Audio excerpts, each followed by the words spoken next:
all the time, and it blows me away. It's like, well, Michael, but I got to do this, and I got to do that. And no, you don't. Okay, well, let's try to make it complex here. Lead generation. What do you mean exactly? You want to know the hardest thing that to do in this world, and the thing that most people have the toughest time with in real estate and mortgage? It is so simple. It is so, and I'm not a cold call guy. That's not who I am. I'm not a big believer in cold calling, but I will tell you that the single most prevalent problem in our industry today is call reluctance. People are afraid to pick up the phone. And I'm not even talking about calling cold calls or calling expireds or calling – I'm not even talking about that. People are afraid to call their clients. They're afraid to call their past clients. People are afraid to call anybody. People want to communicate via Facebook and email, and they want to do anything but calling. Wow. And I'm telling you, you got to pick up the phone. Pick up the phone, man. Oh.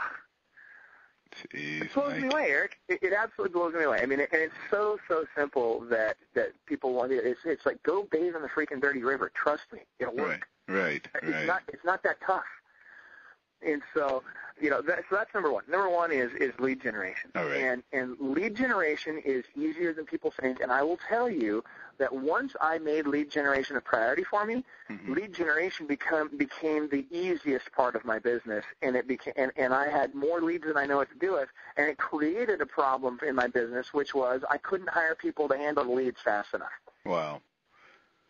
Just by that focus. Yeah, it's a great problem to have. Yeah. I was getting, literally at one point in my business, I was getting over 600 buyer leads a week just from sign calls. That's not even counting internet and all the other stuff that we do to generate buyer leads, and that's not counting seller leads. 600 a week. I couldn't find enough buyer's agents. I couldn't possibly have hired enough buyer's agents to handle it. So, Mike, before we go on to number two, I just want to make sure that everyone understands where you're coming from here, because you were making, if I heard you correctly, you were talking about $100,000 a month. Oh, I've netted over $100,000. Oh, that's net. Well, excuse me. I want to get it right. You netted $100,000 a month, right? Yes, sir. And this started to happen. Well, you've always been successful when you were just doing retail, but when you made the move to REO, were you doing $100,000 a month doing retail, or did that start to happen when you moved into REO? No, I think when I was doing retail, my best months were netting about $80,000 a month. So. Oh man, you were a loser then, right? Only $80,000, man. You need to pull yourself up, Mike. Exactly. So you decided to move into REO and make the real money, right? So you were doing $100. Frankly, and Eric, I got to touch on it because it's not. I didn't make a move to REO. I was still doing retail at the time. Okay. And so what I did was, and that's the thing. It's not either or. It's both and. Right. And people get in this either or mentality. Well, either I'm going to be a big retail guy or I'm going to be a big REO guy, but I can't be both. No, you need to be both. You need to be. And that's the piece that people are missing. Yeah, you absolutely have to be both, because here's what's going to happen. If you're only an REO agent, what's going to happen 4 years from now? You're going to be out of business. Right. When the REO business shifts and we go back into a retail market, you're not going to have developed the habits and the systems to be able to make that transition. Right. But and that's what, you got to do both. No, that's a very good point. You got to diversify. That's part of your diversification in your business. So you can handle whatever happens with the market. So I tell you, Mike, this certainly adds another layer of credibility because you went out and got the advice of people who are doing that kind of income and that kind of volume. And just by being coached, in fact, you got coached. That's one of the things you mentioned too. So the guy who was coaching you, was he making $100,000 a month? Was he doing that kind of volume? I'll tell you, at that point for me, when you're in the top 10 agents in the country from a production standpoint, you've got there's 10 people producing at your level. I mean, there's not a lot of people to communicate with. So I'll tell you, one of the people that I spent a lot of time with, I had 5 people that were very, very close to me around the country, all of them extremely high producers. One of them is carrying over 600 REO properties right now. One of them is the #1 Keller Williams agent worldwide. The other one's the top REO broker in California. I mean, these are, and they just happen to all be guys, but these are guys that I have become very, very good friends with, who I have a ton of respect for, and they are absolutely my support. And it's the challenge is at that level, and this is where the transition from real estate sales to real estate coaching made sense for me, because it became very clear at that level that there's nobody from a coaching perspective that it has done that level of production and is capable and has a system and a mechanism in place to truly be a full-time real estate coach and help people get to that level. And don't get me wrong, I don't want to scare, because there's a lot of people on the call today. They're just like, hey, I'd like to do 10 deals this year, right. And that's great, and we help a lot of people do that. And I don't want to minimize that at all. And I'll tell you too that not just with coaching, but with anybody you're taking advice from, it's not enough that they just do a lot of business. It's really, truly important that you're understanding when somebody's speaking to you about how they reach their level of success, you need to understand, did they have balance in their life, or were they all business all the time? Because what you don't want to be is you don't want to be a one-trick pony, because if all you're doing is making money and focusing on your business, there are other areas, important areas in your life, your family, your health, your spirituality, those areas in your life that aren't being cultivated will struggle and will bring everything down. So you've got to have balance in all 5 key areas of your life. Well, that's a great point. So let's move to number 2. Now that you've blown us all away. You're gonna hate me for this one too. With this very complex, over the top, just I don't know how they're going to do it, Mike. Jeez, you're asking them to pick up the phone. Well, it's just like bathing in the River Jordan. And then number 2 is looking at the staff. It's just like, look at the staff and you'll be cured. It's that easy. Number 2 is so simple. Lead follow-up. People don't want to pick up the phone and call their leads back, and it cracks me up. A lot of times when I'm on coaching calls with my clients, I've got a bunch of teams that we coach right now, and one of the teams, I was on a call with them here just the other day. Wonderful, wonderful team, great organization, great leadership, phenomenal leadership on this team. And we're struggling with some of their buyer's agents, because the buyer's agents are saying, well, I don't have enough people to call. You expect me to make at least 50 calls a day, and I don't have enough leads to call. Well, wait a minute. Now, how many leads do you have, and how often are you calling them? Right. Well, I'm getting 2 or 3 leads a day, and I'm calling them, every other week. Are you kidding? The day you get a lead, you should call them 6 times. If I get a lead today, I'm going to call them 6 times or until I get a hold of them. Now, I'm not going to leave 6 messages necessarily, but I'm going to call them. I'm going to leave 1 message, and I'm going to call them 6 times. And then I'm going to call them 6 times the next day. And I'm going to call them 2 times every day thereafter until I get a hold of them.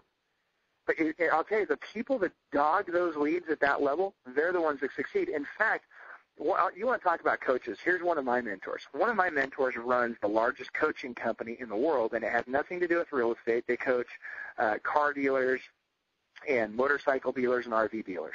And these guys run a $400 million company.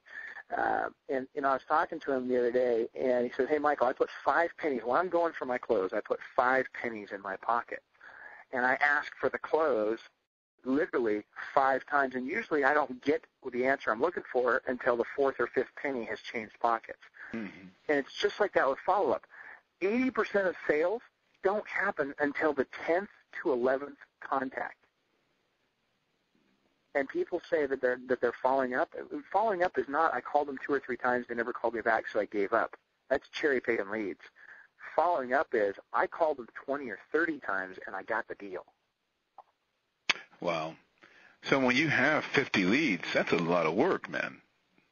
If 10 leads, if 20 leads, if you have 20 leads, until you have made contact with those people and you've put that kind of effort in, you don't have very much time, do you? I mean, you're really working to make those phone calls throughout the day and really just to go after that business.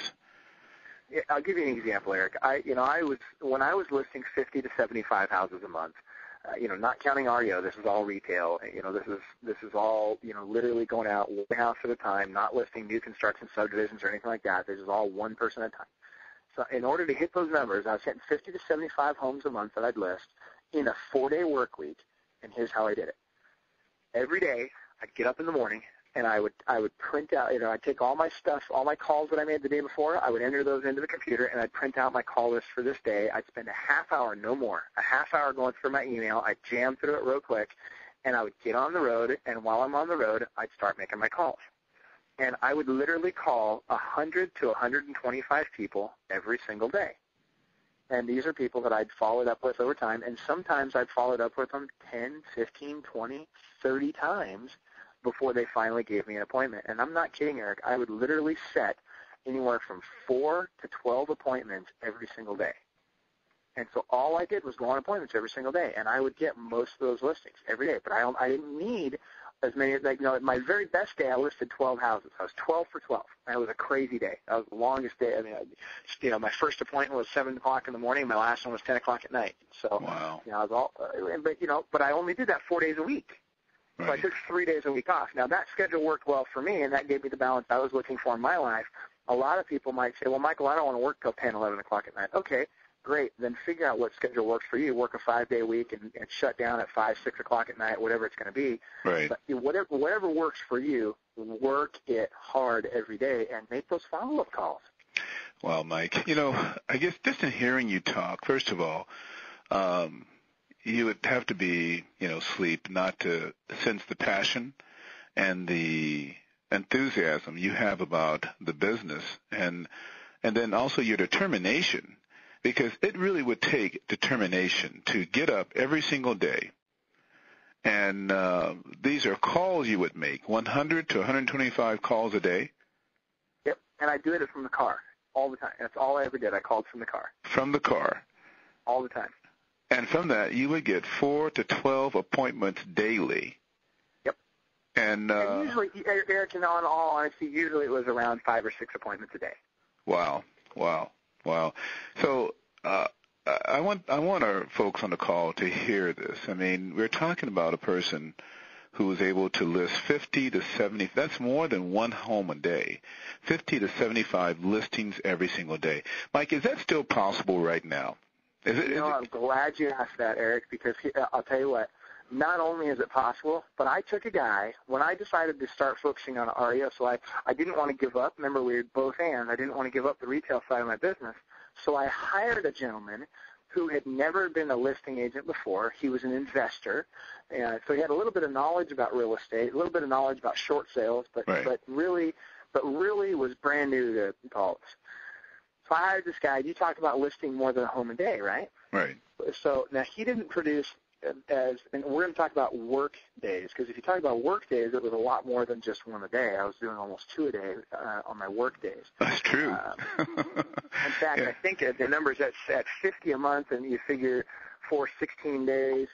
So let's just figure the math out. 50 divided by 16. Looks like, I was averaging about 3.125 a day on my work days. Wow. So, but here's the thing. So I took this guy, and you want to talk about being able to duplicate, because here's the key. If I'm going to be coached by somebody, I want to know that I can duplicate my coach's success. Right. It's not just, this is a unique person, and because it's him, he can go do it, and it's, but I can't because it's me or whatever. Hogwash. So I took this guy, never been, brand new to being a listing agent, and literally in his first 200 working days with me, he listed over 300 homes. You're kidding me. Nope. Was there something unique about this? Anything? Did this guy have any special gifts or talents? No, and you know what? Super nice guy, but I'll be honest with you, not from a sales standpoint. Not, in my opinion, he wasn't a rock star salesman. I mean, he's not, this tremendously amazing salesperson. Right. He's disciplined. He was coachable. He listened. He followed the system, and he didn't feel like, he never wavered from the system. He said, Michael, you tell me this works, I'll go do it. And he did it. And he just did everything I told him to do all the time. And let me tell you, man, he was successful doing it. Worked very, very well for him. And we've duplicated that with others. I took a